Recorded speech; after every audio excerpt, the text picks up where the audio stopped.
Good morning, everybody. It is Mrs. Hawley. What are we doing today? We are going to take a look at the Qin Dynasty in China. All right, so the first thing we're going to do is look at the geography, and then we're going to look at the government under the very first emperor, Shi Huangdi. All right, so the first thing I want you to do is fill out your map on page 63 in your workbook. Okay, there's a couple things that I would like you to identify. Now, I put a very badly drawn circle around the Qin Dynasty. You've got a bigger, it's much bigger on your map. So it actually continued out that way, but originally started out here. All right, so the things you want to identify on your map, the Tian Shan Mountains over here. Okay, put that on your map. You're gonna put a text box. Remember, you can always angle your text box. You would like, you need to actually identify the Himalayan mountains. Highest mountains in the world separate India from China. Okay, so add your Himalaya mountains. Up here, you've got the Gobi Desert. So label that on your map, please. Your Gobi Desert. All right, now here, goes along here on the top there, is the Yellow River, the Huanghe River. Okay, it goes wee and around. You'll see it because it's right underneath the Gobi Desert, and it's the only river right there on your map. So Yellow River, Huanghe River. Okay, and down here, this is the Yangtze River. Okay, that is spelled Y-A-N-G-T-Z-E.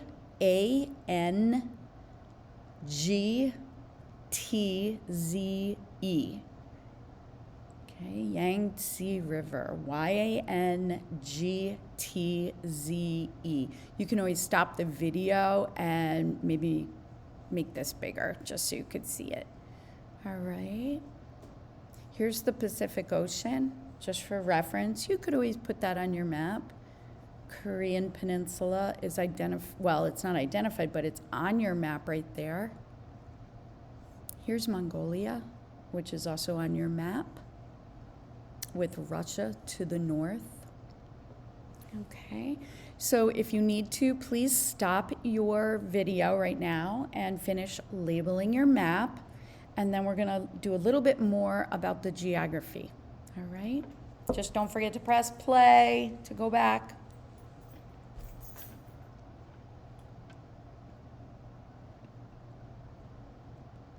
Okay, friends, let's look a little bit more at the geography.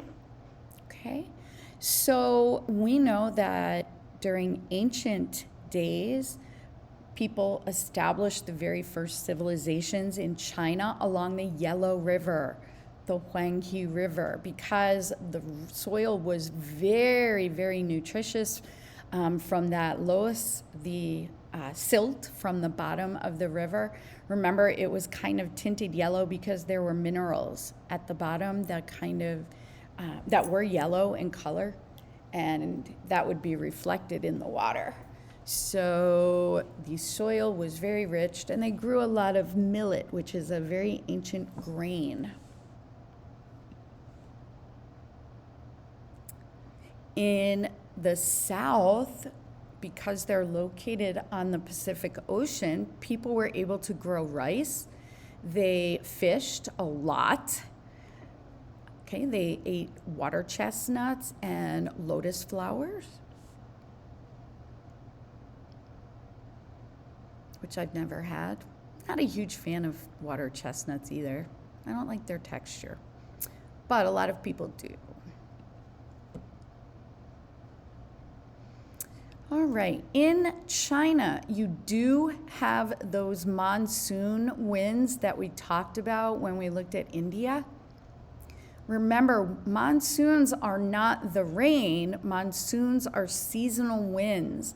And depending on which way they blow, they either bring rainfall, which adds to the river floods. And when the rivers flood, it brings that silt up to the surface. So it provides for very rich soil.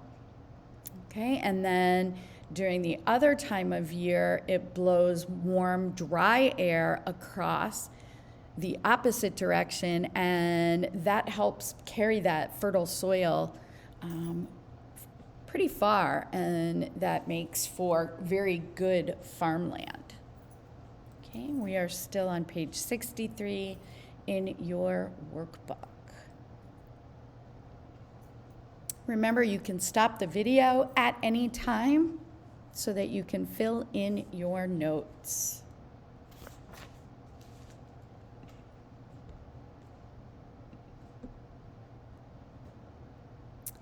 All right, page 64. Fertile areas in eastern China have so much diversity. There are deserts, steppes. By the way, steppes, that's grassland, tall grassland. You've got mountains. You even have jungles, which made the Chinese people in those areas feel very isolated from the outside world.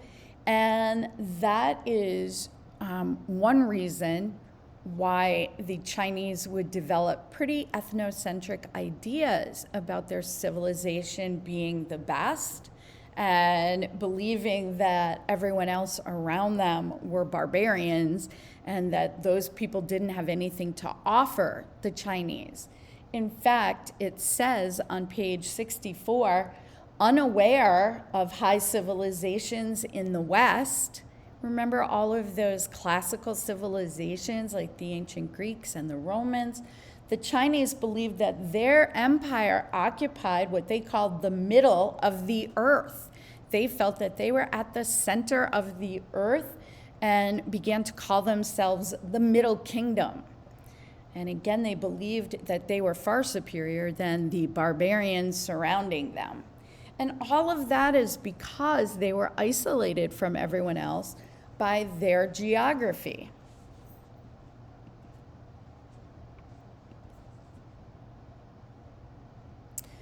All right, so the period of time between 475 BCE and 221 BCE was a time that was called the Warring States period in China.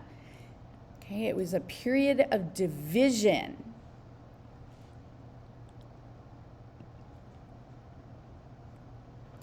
So various states were at war with each other. As you can see here on the map below, you've got all of these different states. So there's 1, 2, 3, 4, 5, 6, 7 states that were fighting against each other until the Qin conquered them all and created the very first dynasty with an emperor in China. And Emperor Shi Huangdi was able to unite all of those warring states. So it goes from this, with separate warring kingdoms, to this one united empire under the Qin dynasty.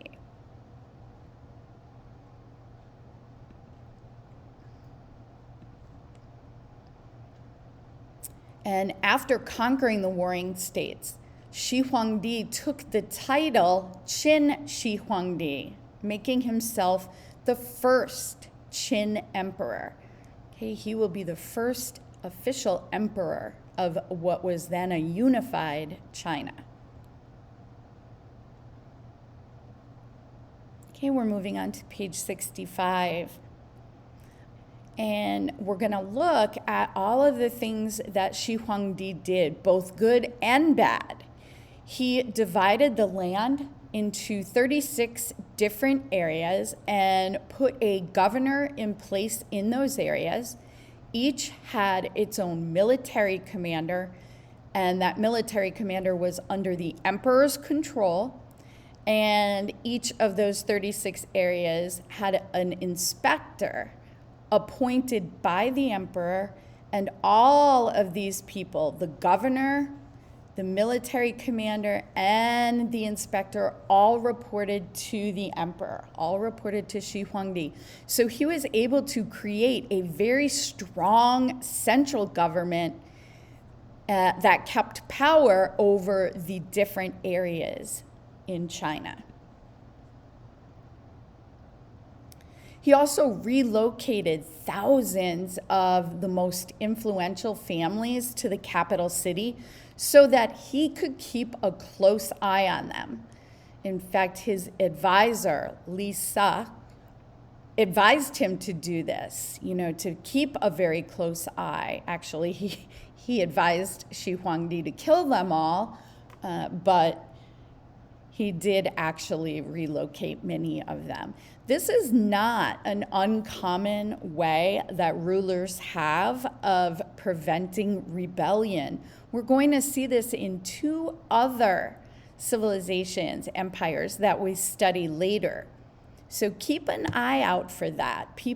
Rulers who bring the nobles to them and make them live close by so that they can keep an eye on them and prevent rebellion.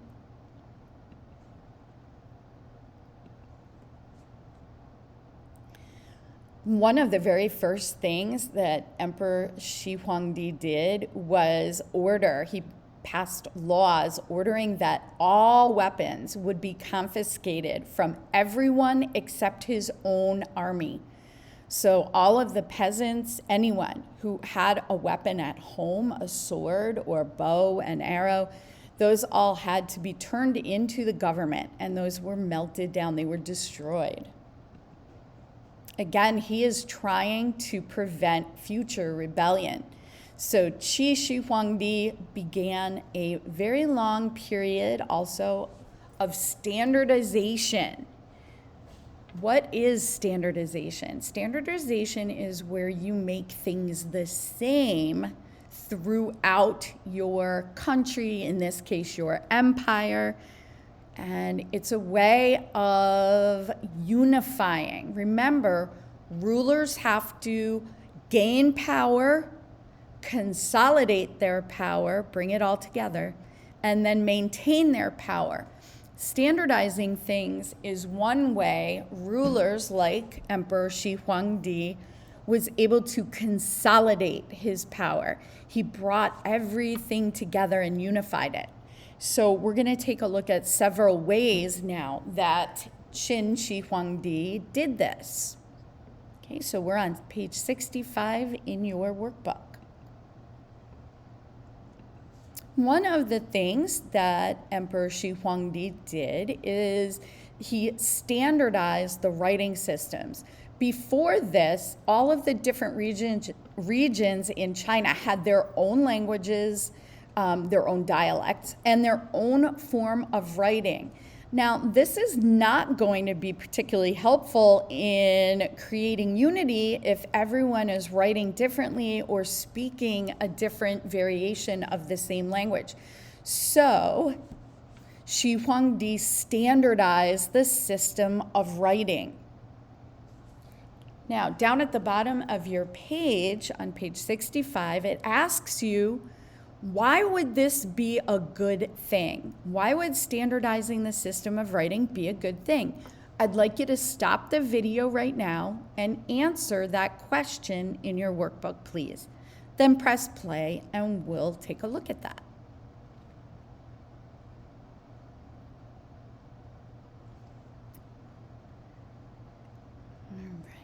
Welcome back, my friends. So why would standardizing the writing system be a good idea? I thought it might be a good idea because by having one system of writing, it would allow the government to create one system of law, a written law that applied to everyone in China, that everyone would be able to read and understand. Okay, so that, remember, creating a law code is one way of consolidating your empire, your power. So I think creating a standard system of writing would do that. I also thought that having one system of writing would be very good for trade. Okay, and trade is always good within an empire because it brings wealth. So those were my thinking. And yours don't have to be the same, your answers, but something along those lines.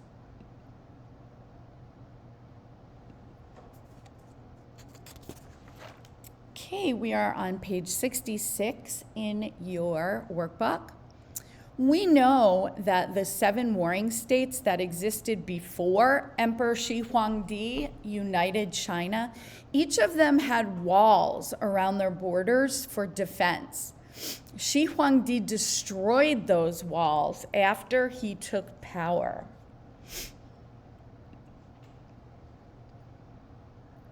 And he then began to rebuild them and expand them. So we credit Shi Huangdi with the beginning of building the Great Wall of China. This wall defined what the northern boundary of China was and helped protect China from nomadic tribes that might try to invade. So we've got to remember it is under Shi Huangdi that the Great Wall of China will be built. Quite an accomplishment.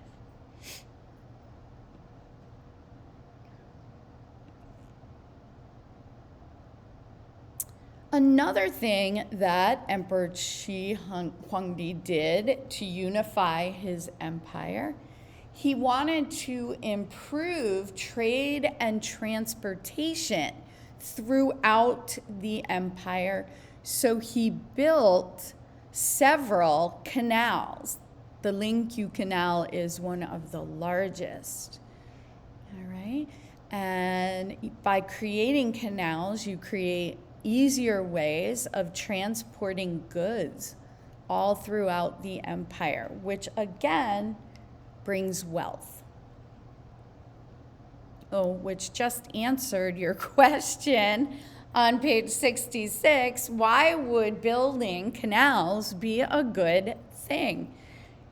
Okay, so hopefully you stop the video and fill this in on page 66. Press play and we'll review it. So why would building these canals be a good thing? Because building canals help improve transportation throughout the empire, and that encourages trade throughout the empire, and that brings wealth to the empire. So that is a good thing. Okay, let's move on. We are going to look at, oops, we already did that. Why are we doing this again? We don't want that.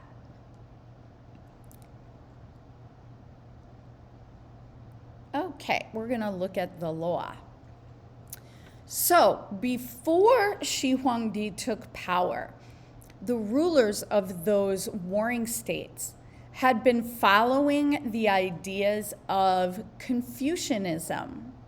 Remember, Confucius believed that society had to be very well ordered in order to succeed.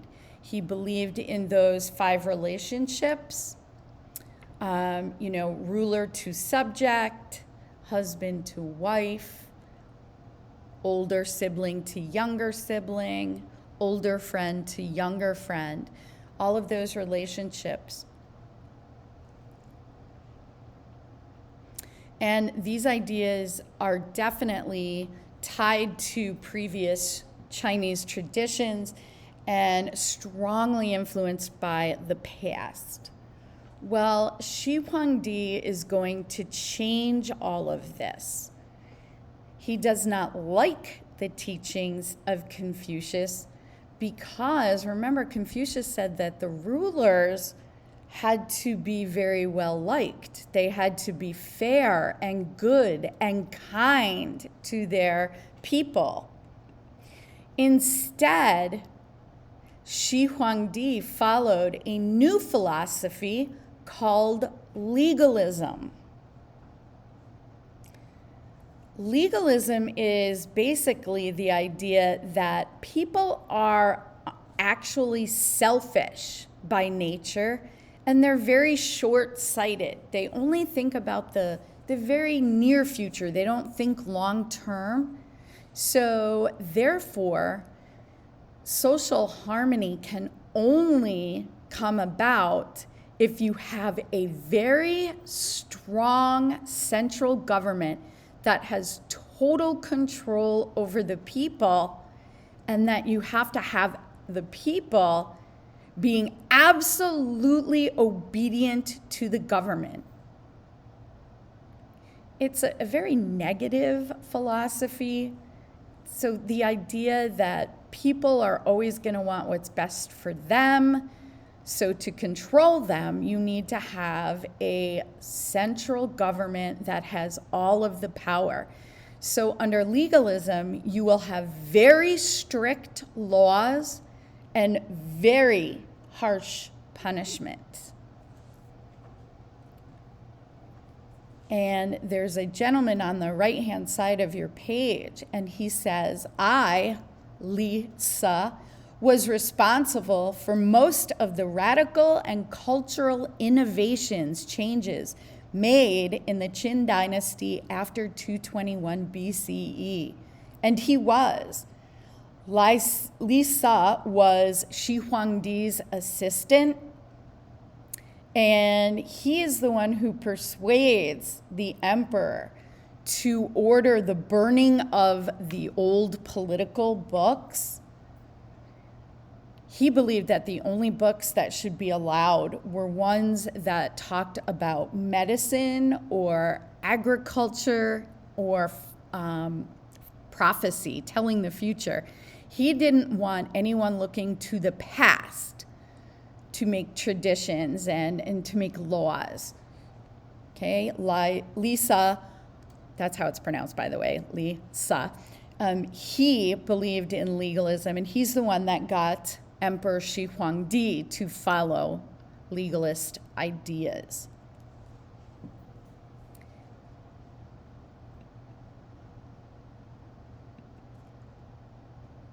All right, some other actions, and we're now on page 67. He standardized the Chinese currency. Okay, we're looking at another instance of standardization. So he made the currency standard throughout his empire. That is going to make business transactions much easier. Before this, each of the states had their own currency. So it would be very difficult to trade between those warring states because the currencies were different. So they wouldn't accept each other's currency. Now, if the currency is the same throughout all of the empire, it makes trade much easier and again helps bring prosperity.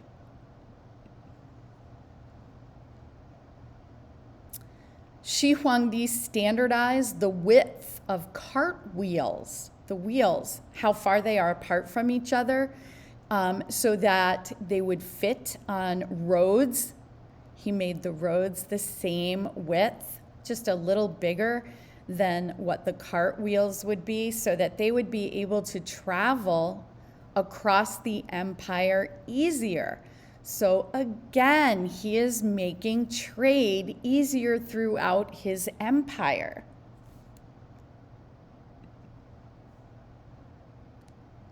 And lastly, Shi Huangdi also standardized the system of weights and measures, which means that anything sold by weight, that would be standard throughout the empire. Okay, different measurements wouldn't be used to measure the same things. So again, that's going to make trade much easier throughout the Qin Empire. And our man down here on the right says, this guy seems pretty cool. Look at all the good things he did. You know, he standardized trade and travel, brought new government, new laws, helped make trade easier, brought wealth. These are good, right? Well, let's take a closer look at Emperor Shi Huangdi. Maybe it wasn't all that good. So we've got the good, now we're going to look at the bad. As Shi Huangdi created his empire little by little, he would enslave and actually castrate the men so that they could not reproduce. That's not very nice. Although he did have a reason. He believed that if he allowed the men to reproduce, their sons could grow up and turn against him and take revenge for destroying their states.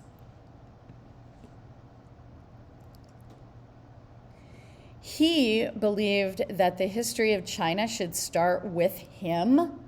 So he ordered, based on Li Su's advice, he ordered the burning of all historical books that were written before his rule. So anything from before 213 BCE was destroyed. Oh, that hurts my soul. Destroying books. He also ordered the execution of almost 400 scholars in 212 BCE who wouldn't turn over their books and continued to teach Confucian principles and ideas. That's not very nice.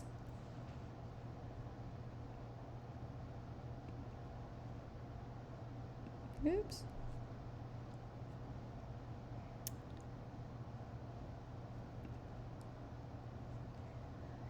While he was in power, he basically enslaved thousands and thousands of people to build the Great Wall. And I can't even begin to tell you how many died doing that. He ordered a huge tomb to be built for his body when he died. And he had the artists come to this tomb and build this terracotta army with thousands and thousands of terracotta warriors that would guide him and protect him as he goes to his next life. And this terracotta army is absolutely amazing. I'm going to show you a little clip on them in a minute. But once the builders of the tomb and the terracotta army were done, he didn't want anyone else to know where his tomb was. So he had all of the 700,000 artists and builders who created his tomb and created his terracotta warriors.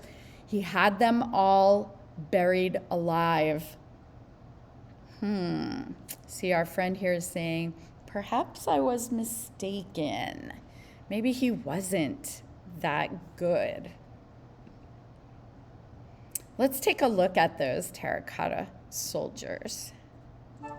Grammarly does more than catch After errors. Grammarly. With Grammarly, you can...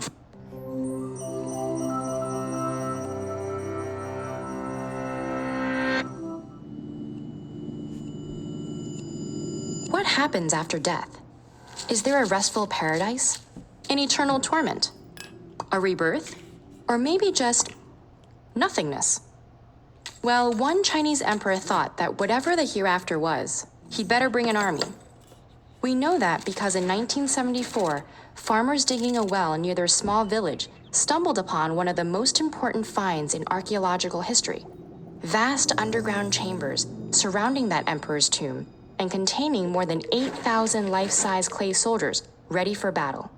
The story of the subterranean army begins with Ying Zheng, who came to power as the king of the Qin state at the age of 13 in 246 BCE. Ambitious and ruthless, he would go on to become Qin Shi Huangdi, the first emperor of China after uniting its 7 warring kingdoms. His 36-year reign saw many historic accomplishments, including a universal system of weights and measures, a single standardized writing script for all of China, and a defensive barrier that would later come to be known as the Great Wall. But perhaps Qin Shi Huang dedicated so much effort to securing his historical legacy because he was obsessed with his mortality. He spent his last years desperately employing alchemists and deploying expeditions in search of elixirs of life that would help him achieve immortality. And as early as the first year of his reign, he began the construction of a massive underground necropolis filled with monuments, artifacts, and an army to accompany him into the next world and continue his rule. This magnificent army is still standing in precise battle formation and is split across several pits. One contains a main force of 6,000 soldiers, each weighing several hundred pounds.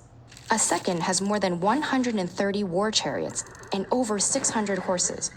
And a third houses the high command. An empty fourth pit suggests that the grand project could not be finished before the emperor's death. In addition, nearby chambers contain figures of musicians and acrobats, workers and government officials, and various exotic animals, indicating that Emperor Qin had more plans for the afterlife than simply waging war. All the figurines are sculpted from terracotta, or baked earth, a type of reddish-brown clay. To construct them, multiple workshops and reportedly over 720,000 laborers were commandeered by the emperor, including groups of artisans who molded each body part separately to construct statues as individual as the real warriors in the emperor's army. They stand according to rank and feature different weapons and uniforms, distinct hairstyles and expressions, and even unique ears. Originally, each warrior was painted in bright colors, but their exposure to air caused the paint to dry and flake, leaving only the terracotta base. It is for this very reason that another chamber less than a mile away has not been excavated. This is the actual tomb of Qin Shi Huangdi, reported to contain palaces, precious stones and artifacts, and even rivers of mercury flowing through mountains of bronze. But until a way can be found to expose it without damaging the treasures inside, the tomb remains sealed. Emperor Qin was not alone in wanting company for his final destination. Ancient Egyptian tombs contain clay models representing the ideal afterlife. The dead of Japan's Kofun period were buried with sculptures of horses and houses, and the graves of the Jana Island off the Mexican coast are full of ceramic figurines.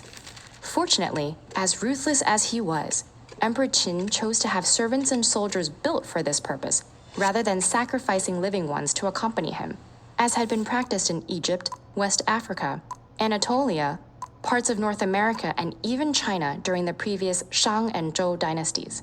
And today, people travel from all over the world to see these stoic soldiers, silently awaiting their battle orders for centuries to come. All right, my friends, welcome back. I told you that terracotta army was pretty cool, huh? Yeah. All right, let's take a look at what ended the Qin dynasty in China. Remember, we said that Shi Huangdi was consumed with finding a solution to immortality, or a solution to dying so he could achieve immortality.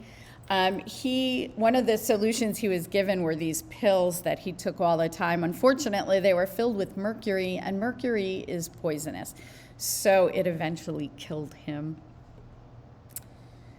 We know that the person who took over for Shi Huangdi was basically incompetent. They were unable, they were not strong enough to hold his empire together. So the people, being very unhappy, revolted against the Qin dynasty, and they ended it. So that is what brought about an end to the Qin dynasty. All right, I would like to take a closer look now at legalism, okay, that philosophy that Shi Huangdi's advisor, Lisa, introduced to him and supported. So the question on page 69 up at the top says, how did Emperor Shi Huangdi use forms of government and belief systems to consolidate and expand his power? Well, he did that. One of the ways he did that was by following the philosophy of legalism. Okay, so let's read this together on page 69. It says, legalism was a school of philosophy that grew popular actually during the Warring States period. And the legalists believed that human beings are inherently selfish and short-sighted. Thus, there can be no social harmony by choice. Instead, social harmony is achieved through strict laws, a strong central government, and absolute obedience to authority, to the government. The legalists advocated for the government to hand out extremely harsh punishments for doing wrong, but offering rewards for following the law.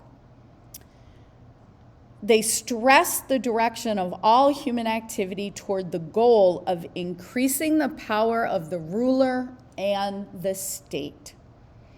So it says here that Lisa was Shi Huangdi's prime minister and used his position as prime minister to influence Shi Huangdi to follow legalist philosophy. And Lisa wrote this piece called Memorial on Annexation of Feudal States after Shi Huangdi had successfully taken over the warring states. So let's take a look at a part of Lisa's memorial, okay? And then we'll answer the questions on page 69. So Lisa writes, through military victories, the state of Qin has, in the time of the last 6 kings, brought the feudal lords into submission. Now, with the might of Qin and the virtues of your highness, Shi Huangdi, at one stroke, like sweeping off the dust from a kitchen stove, the feudal lords can be annihilated, killed, basically. Imperial rule can be established and unification of the world can be brought about. Remember, the world being the empire. This is the one moment in 10,000 ages. If your highness allows it to slip away and does not press the advantage in haste, the feudal lords will revive their strength and organize themselves into an anti-Qin alliance. Then no one, even though he possesses the virtues of the Yellow Emperor, would be able to annex their territories. All right. Let's look at those questions. So the first thing I want you to do is describe legalism. So turn the video off, answer the question on page 69, and then press play and we will review it. Okay, friends, welcome back. What is legalism? Well, we know that legalism was a Chinese philosophy. And it was believed that people were basically selfish and didn't think about the future. So the only way to achieve harmony was by having very strict, harsh rule. That's the basic idea behind it. So as long as your answer is similar, you are good to go. Okay, question 2. How might this philosophy have helped Shi Huangdi consolidate his power and unify China? All right, go answer this and press play and we'll review it.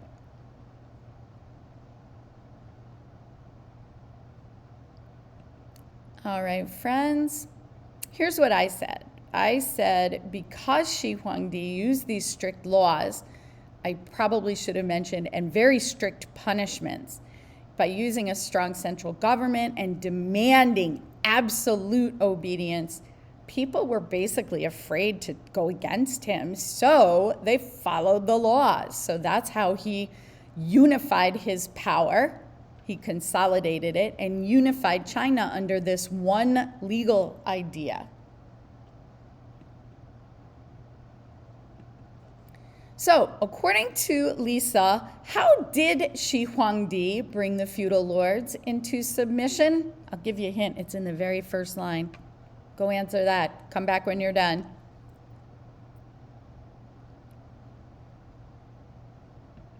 All right, my friends. So hopefully you said, Lisa said that Shi Huangdi brought the feudal lords into submission by conquering them, or by defeating them in battle, or by taking them over. Anything along those lines is A-okay. All right, number 4. What did Lisa recommend that Shi Huangdi do? It's pretty drastic. And why did he make this recommendation? Okay, so he's saying, this is the time, do this now, or something else is gonna happen. So turn the video off, go find that, answer the question. Okay, friends, welcome back. So what did Lisa recommend? It wasn't very nice. He tells Shi Huangdi that he should totally wipe out, annihilate the feudal lords, because he said, if you don't, they're going to plot against you and try to remove you from power. You will have lost the opportunity. So he's saying, get rid of them now while they're still weak.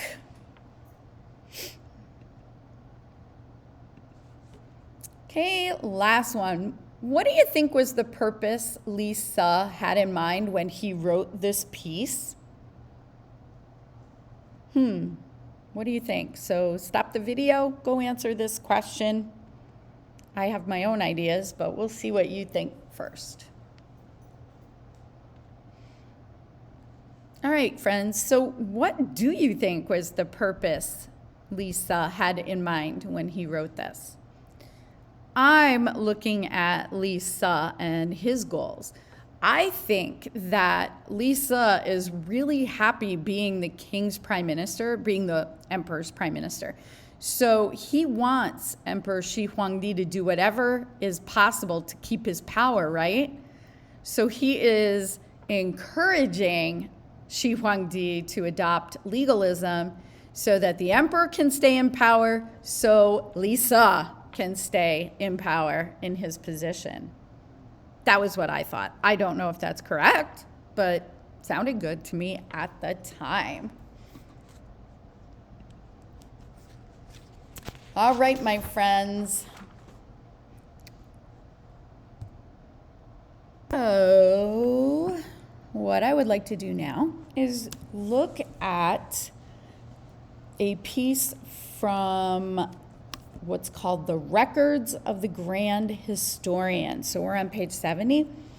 It says, the Records of the Grand Historian is a comprehensive history of ancient China that covers a 2,500-year period from the age of the legendary Yellow Emperor, Emperor Shi Huangdi, to the reign of Emperor Wu of the Han Dynasty in the 2nd century BCE. The Records was finished in 109 BCE in China by the Han Dynasty official Sima Qian. Among the most infamous acts of the Emperor Shi Huangdi that were recorded was the burning of the books ordered in 213 BCE and the execution of scholars the following year in 212. The following excerpt tells the story of the book burning edict, the law. In the excerpt, Lisa speaks in response to a scholar who challenged Shi Huangdi. Lisa was a strong supporter of legalism and served as the Grand Counselor to Emperor Shi Huangdi. So before we do the actual reading, I like to do the pre-reading. So what I'd like you to do first is stop the video and go through the pre-reading questions on page 70. and then press play and we can review those.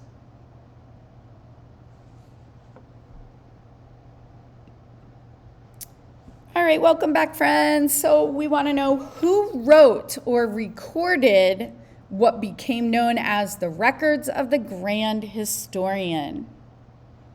What'd you say? I said many historians wrote the records, and it ended with Sima Qian during the Han Dynasty. Remember, you can turn this off to type answers to fix things if you get it wrong, but remember, your answers don't have to be exactly the same, although these pre-reading ones should be pretty similar. All right, number 2, where were the records of the Grand Historian written? Where were they written? This is out of order with yours, but whatever. Okay, that's not where they were written. Okay, this goes along with who's the speaker of the document. All right, I'm going to change this later, but it should say who is the speaker of the document, and the answer is Lisa is the speaker. Okay, the question's wrong, but the answer's right. Got to give me some credit. All right, number 3, when was the Records of the Grand Historian written? When did you say they were written? I said they were written between the 2nd century BCE and 109 BCE. Then where were they written? Where were they written? Don't overthink it. They were written in China. Right? You could say they were written in the, during the Qin and Han Dynasty. What type of source is the Records of the Grand Historian? Is this a primary source or a secondary source? You got to think about this one. I said it's a secondary source because it's written by many historians recording different stories of the various rulers and their empires. So secondary source rather than primary. And then lastly, what was the historical context under which Lisa made his statement? Okay, that's a Regents question right there from the CRQ. All right, historical context, in other words, what was going on at the time, what happened, when it happened, why it happened, how it happened, that kind of stuff. Historical context, what was going on at that time. Okay, so here's what I said. I said Li Sa, prime minister to Qin Emperor Shi Huangdi, the first emperor of the Qin dynasty, was a follower of the philosophy of legalism, which supported a strict government with rigid laws and strict punishment. Li Sa was speaking to a historian who was challenging the Emperor Shi Huangdi. That's what was going on at the time that Li Sa made these statements. Okay, so now what we're going to do is go and look at the actual text of Records from a Grand Historian. Okay, I am going to start reading. I want you to follow along on page 71. Shun Yu He, a scholar of Qi, said, "I have yet to hear of anything able to endure that was not based on ancient precedents." The emperor ordered his ministers to debate this question. The prime minister, Li Se, said, "Now your majesty has built up this great empire to endure for generations without end. In times gone by, different barons fought among themselves and gathered wandering scholars. Today, however, the empire is at peace. All laws and order come from one single source. The common people support themselves by farming and handicrafts, while students study the law and prohibitions. what is not allowed. Now, these scholars learn only from the old, not from the new, and use their learning to oppose our rule and confuse the black-headed people, the common people. As Prime Minister, I must speak out on pain of death. In former times, when the world, meaning China, torn by chaos and disorder, could not be united, different states arose and argued from the past to condemn the present, using empty rhetoric to cover up and confuse the real issues, and employing their learning to oppose what was established by authority. Now your majesty has conquered the whole world, well, all of China, distinguished between black and white. Yet these opinionated scholars get together and slander the laws and judge each new decree according to their own school of thought, opposing it secretly in their hearts while discussing it openly in the streets. They brag to the ruler to win fame, put forward strange arguments to gain distinction, and incite the mob to spread rumors. If this is not prohibited, the sovereign, the emperor's prestige will suffer, and factions will be formed among his subjects. Far better to put a stop to it. I humbly propose all historical records but those of Qin be burned. If anyone who is not a court scholar dares to keep the ancient songs, historical records, or writings of the 100 schools, these should be confiscated and burned by the provincial governor and army commander. Those who in conversation dare to quote the old songs and records should be publicly executed.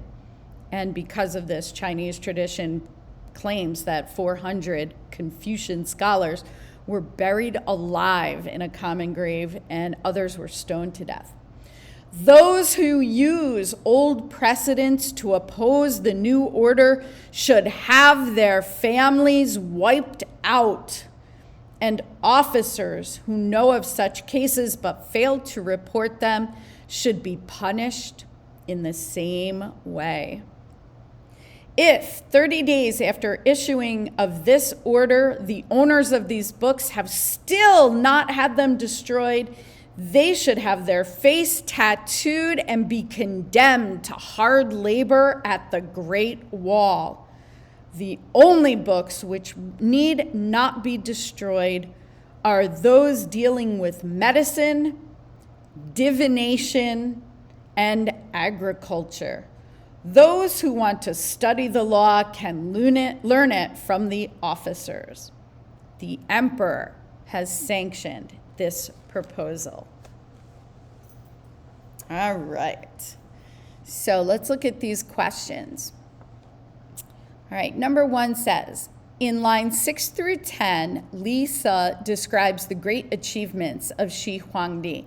So according to Lisa, what are 2 achievements that Shi Huangdi was able to reach that the leaders before him were not? So I want you to turn off the video, go answer this question, and then come back and we'll review it.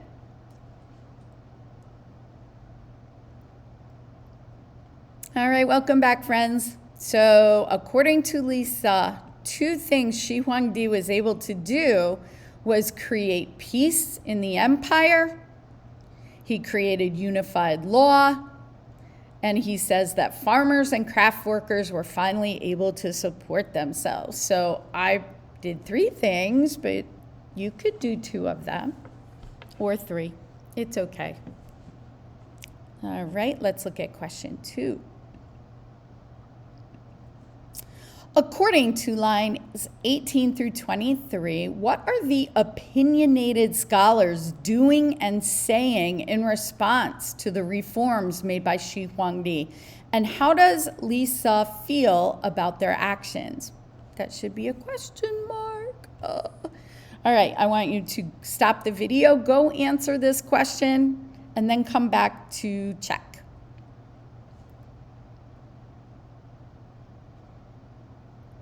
So what did you say, friends? What are these opinionated scholars doing? Well, according to Lisa, they are busy slandering, speaking out against the laws and opposing them in public. What did Lisa feel about this? He was angry.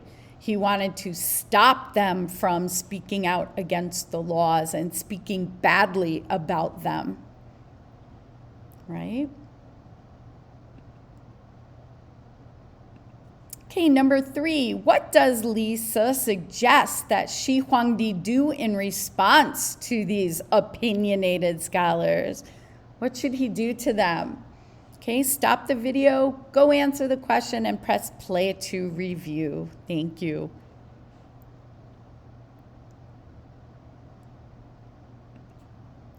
So, welcome back. Lisa suggested that all of these ancient songs, records, and writings be destroyed.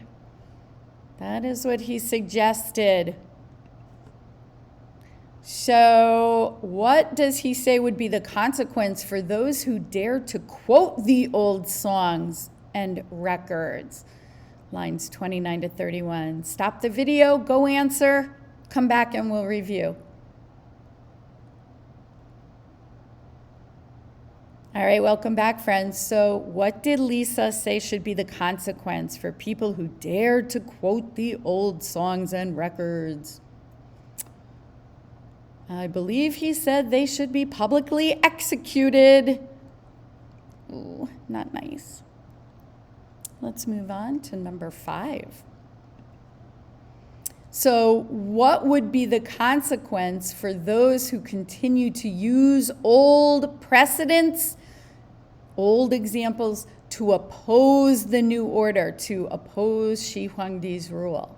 What should be the consequence? Lines 32 to 34. Stop the video, go answer, then come back. So what'd you say? What should happen to these people?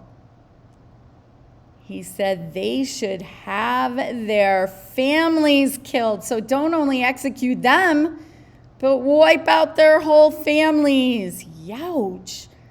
Under legalism, harsh punishments. So number 6, which books were allowed in the Qin Dynasty and why those books? So go find that, come back. All right, welcome back, friends. So which books were allowed in the Qin Dynasty and why those books? What did you say? I said they were only allowed to have books that were about medicine, telling the future, and agriculture. Why? I think because none of those had anything to do with the government. And all 3 of these topics could be used to help make the empire stronger and help increase Shi Huangdi's power. That's what I said. Remember, your answers do not have to be identical. All right? They do not have to be the same. Okay, number 7, we're on page 74. How did Lisa's policy increase the power of Emperor Shi Huangdi? Stop the video, go answer, and come back to review.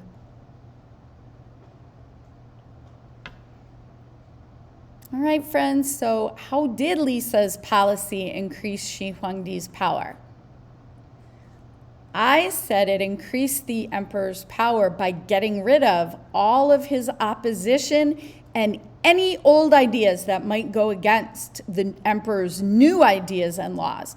People would have been afraid to speak out against them because they knew that they and possibly their entire families would be killed. Youch.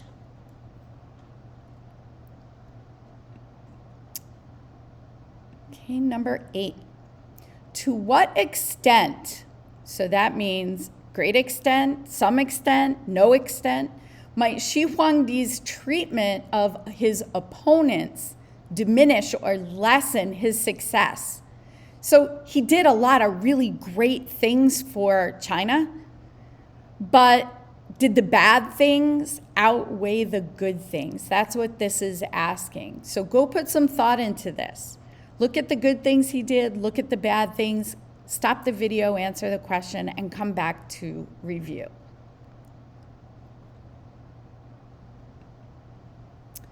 All right, friends. It doesn't matter whether you say it had it diminished his success a great deal or not a great deal, as long as you prove it. Okay, here's what I said. I said the killing of that should say 400 scholars, and the stoning of more, as well as sending opponents to work on the Great Wall and burying those who created his terracotta army alive, does diminish his success. Yes, he did a lot of good things, but at the expense of thousands and thousands of his citizens' lives. So I said, yeah, even though he did a lot of good, remember this should say 400, he did way more bad. That's what I said. You might not agree with me, and that's fine as long as you have your proof in your answer. All right? Last question, number 9. To what extent is Sima Queen's excerpt from the records of the Grand Historian a reliable source of evidence about the actions taken by Xu Huangdi during the Qin Dynasty? All right, you can either say it is a reliable source because, and give answers, or it's not a reliable source necessarily because. I don't care which point of view you take, as long as you prove it, back it up with evidence. All right, so go turn this off, go answer your question, and come back to review.